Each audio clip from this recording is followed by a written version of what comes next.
Shai, you guys didn't have a typical shooting night at all. Anything else that you saw go into that that's more on the controllable side, or was it just kind of not your night? Yeah, we didn't shoot it well tonight. But it's never an excuse. There was definitely controllables tonight we could have taken care of, and we didn't do so, and that's why the score looked the way it does. We've shot bad in one games before, so it's not an excuse. Joel Lorenzi to Oklahoma, Shai, right here. Yeah. Mark was just sitting here saying that he felt he could have done a better job of freeing you up, and that you were off the ball so often, so early because of Andre Jackson. Just what made it so tough trying to get free from Andre? I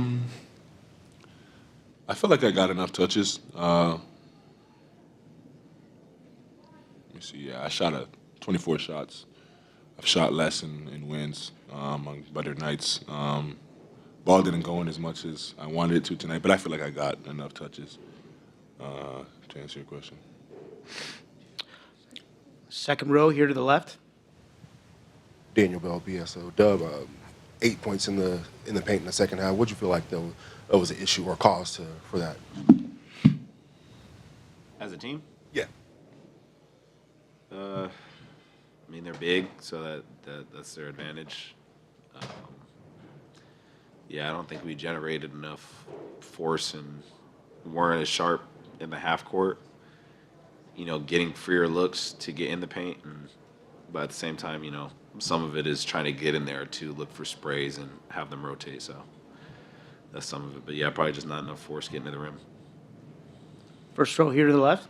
The Athletic. You guys had 14 points in the third quarter. What were the problems that you guys saw offensively? I don't know. I think sometimes, I think for the most part, we got good looks. Like I said, when you're playing a good team, you gotta continually generate good looks and also make shots. And I feel like it was one of those nights. I think defensively we were pretty good. They scored, how many points did they have? 97.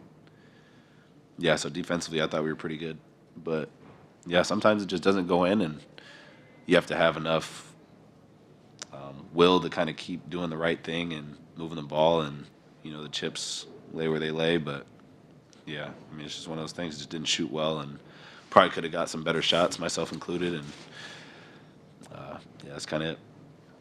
Giannis presents a lot of problems with his size and physicality. How did you guys feel you guys did on him tonight? Not great. Could have been better. Found him a little too much. Yeah. Well, like you said, he presents his challenges. 10-19 didn't go 50%. Yeah, we'll watch film, get better, see how we can do a better job of containing him. He also made a lot of plays tonight, right? It felt like it. Yeah, he had, 10 assists? Yeah, so he was kind of scoring and making plays, so we'll watch film and try to figure out how to do a better job of containing him for sure. Nick Gallo, OKC Thunder. For both of you guys, the playoffs, in some similar ways to this, can be kind of a time warp where you're in one city for a long time, and there's a lot of pomp and circumstance. What do you think that this experience overall will do for you guys as a group? Still, I think the second youngest team in the NBA as you head on towards the rest of the season. You want me to answer that? You got it. Yeah, it's always good to have. It's rare to have a feel like this where it feels like the playoffs, and we'll kind of take it and learn from it. Yeah, so it's a good opportunity for every team that's in the cup to kind of, especially us, like you said, being as young as we are, to kind of simulate being in a different city for however long and kind of having like a playoff feel to it. So it's definitely good practice, and now we have a lot more to learn from and be able to. We still have like 70% of the season left, so we have a lot of areas that we can improve, and this is like a good kind of insight before we actually get into the thick of it. Let's go Tim here to the right. Tim McMahon, ESPN. Shai, what impact do you think Andre Jackson's defense had on you?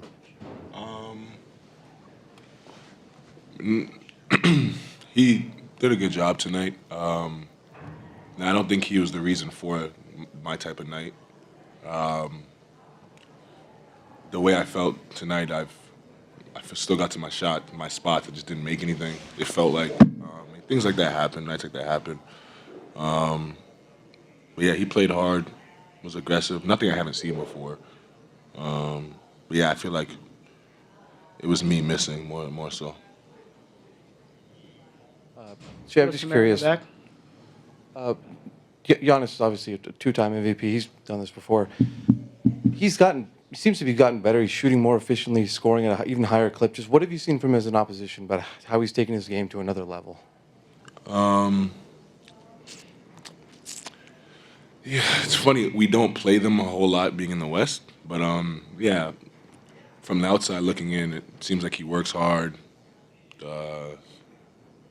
Like you said, he's been playing at a high level for a very long time. You don't get that without hard work. So, yeah, it seems like he puts his head down and he works hard. Joel, here to the left. For either of you guys, I think the general public, since the beginning of the idea of the Cup, has questioned whether players are actually invested and care about the Cup and just the idea of it. Now that you've, can't come so close and actually lost, like, how do you actually feel? Disappointed. I mean, obviously, it's a lot of money we're playing for. I mean, you saw the way they were celebrating, like they're happy. I think when there's money on the line, everybody's going to play hard, but yeah, disappointed. I think you also have to know in a sense too, this doesn't really count for our record, right? Or stats don't really matter, but yeah, there is a competitive advantage. If I'm going to go play a game, I'm going to play hard. I'm not changing how I play just because of the circumstances. And but yeah, I want to win at the end of the day, and I think I speak for the whole team. And obviously, they wanted to win. They had a fun time celebrating, and they were playing hard. So there hasn't been a team that we played during the whole Cup thing that didn't play hard. So I think it's a good thing. Last question. All right, thanks, guys. Nick Gallo, OKC Thunder. Mark, obviously you guys didn't have the shot making tonight on some looks that would normally go down, but what were some of the controllable things that just weren't quite there for you tonight? Well, first of all, congrats to Milwaukee. Both teams were trying to win that game, and they did. They outplayed us and deserved to win, so congratulations to them. In terms of our stuff, I mean, I thought we did some good things. We outscored them in the paint, so obviously we did the job defensively on that end. But obviously a tough night offensively all the way around for us. We didn't score nearly enough points, especially in the second half, to give ourselves a chance to win. But we can learn from it, move forward here. Tim McMahon, ESPN, what do you attribute the tough night offensively to? It's usually a combination of things. I mean, it could be a shot-making element. I thought we got some decent looks. I could have done a better job shaking us free in some situations, but we have 70% of the season left, so it's important that we zoom out of this one. We played 3 relatively stakes games this week with Dallas, Houston, and tonight, which is a valuable experience for us as we have a lot of the season left. So we got to take some of the lessons from this, good and bad, apply it forward, but obviously we weren't good enough on that end tonight. Over here, Joe. Joel Lorenzi, the Oklahoman. Mark, obviously Giannis is one of one, maybe in his own class in terms of what he does on the floor. But I guess what did he show you about your defense tonight? And I guess what was so difficult with him just in the way he plays around the rim? I mean, he's obviously a great player. I thought we weren't as tight with him with our defensive game plan as we were in Dallas or at the home game against Dallas or the Houston game, or as we have been on many of the top guys we've played against this year. We've been really good about getting those guys to play to their weaknesses. We had some possessions where we did that with him, but we also had some breakdowns that I thought were uncharacteristic. So he's a little different because where he catches it on the floor, the elbow isos and the post-ups, so you don't see that every night. We can learn from it and be better the next time we play them. We'll play them 2 more times. Daniel Bell, BSO, 8 points in the paint in the second half. What would you attribute mostly that to? Well, it's, they're big, and, they collapse the paint quite a bit. And if you can get shots against them, and if you make some, it can loosen them up a little bit. And I just thought, not being able to get some of those to fall kind of had them doubling down on the paint, and it made it harder and harder for us to get in there. And like I said, I could have done a better job from it. I never look at it as we just missed shots. I could have done a better job shaking us free at different times in that game. But, we can learn from it. It's a high-level opponent that it was a high-level game, and that's a good experience for our team, for everybody. Adam Francisco, Swell Report. How does this Cup experience resemble the playoffs, or does it at all? It's closer to like elevated regular season than it is to the playoffs, in my opinion.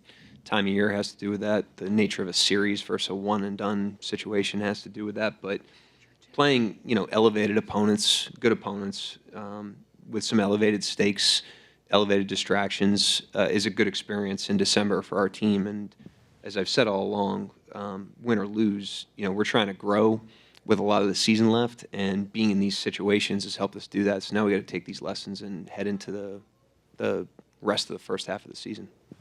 Mark, you never get texts, and beyond this week, I don't think Lou really ever gets texts, but it felt like that third quarter stretch early in the third quarter where you guys are getting whistled for those kind of changed the game. What did you see in that sequence, and I guess what were you so frustrated with? I made my point. I'm not gonna get too far into it. I made my point. I like those guys. They did a good job. We didn't lose because of the refs. You mentioned yesterday the very specific lessons you learned from the butt whooping you took in Milwaukee last year.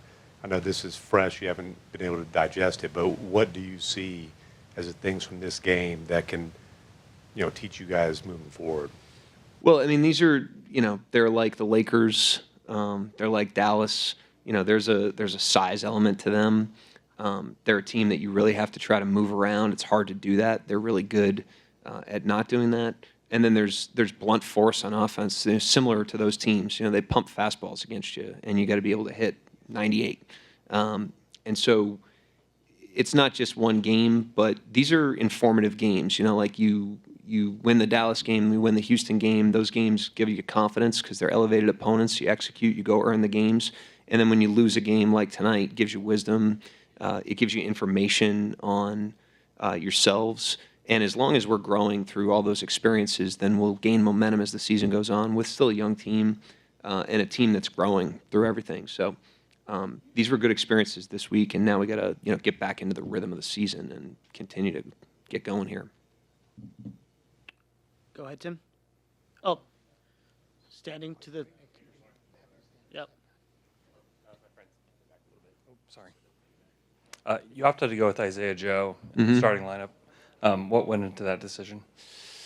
The shooting against their size, they've got Giannis and Lopez in the first unit, so I thought getting some shooting out there early was good. We got off to a great start offensively. We had 20 points before you could blink. And so the other thing was I didn't know Middleton wasn't playing until later in the day. I thought Kaysen and Caruso for Middleton and Lillard, Middleton and Giannis was appropriate. We could have shifted some things around rotationally to accommodate that, but I thought it kind of checked both boxes. And everybody's live as usual. We've kind of settled in lately to Kaysen, but we'll continue to look at it night to night and use the starting lineup and the rotation to test our team, look at different things, give different guys opportunities as we've always done. And then what did you see that went wrong in the third quarter offensively? I'd have to look at it again. Like I said, I could have done a better job. I always take, when your team scores 14 points in a quarter, the first place to look is the mirror. So I got to look at ways I can get us shaken free there. Obviously, there's always a shot-making element to everything, but we've got a good enough team that we should be able to generate some offense there. So I'll take that one. Back here to Joe.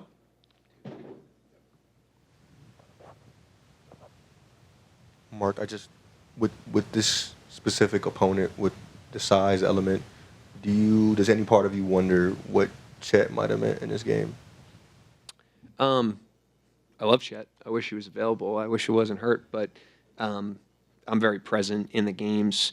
And at the end of the day, in these types of situations, you're playing your strengths against their strengths, and their strengths were stronger than ours tonight. But when we lose a game, we've proven that we can beat anybody with our strengths, and so we're going to tap back into that. We're not going to daydream about what our vulnerabilities are, what the other team's strengths are. We're just trying to double down on the things we do well, which has been good enough in a lot of situations. So we just got to learn from it, figure out how to attack it. You know, like I said, we play these guys 2 more times, so we'll be able to test ourselves again. Right back. A lot more Shai off the ball tonight. What went into that decision? Jackson's pressure, you know, they're picking up full, and he's denying them full, and rather than have him go get the ball in the backcourt and exert a lot of effort to get the ball and get the ball over half court, we move him off the ball. It's, you know, an attack we've seen with Dylan Brooks. It's an attack we've seen with Herb Jones. There's multiple ways to play him. That's one way teams try to play him, and we've got solutions built in. We've got other guys that can create, other guys that can handle, and we try to do that. So obviously, we weren't able to shake him as much as we'd like to, but that was the reason for it.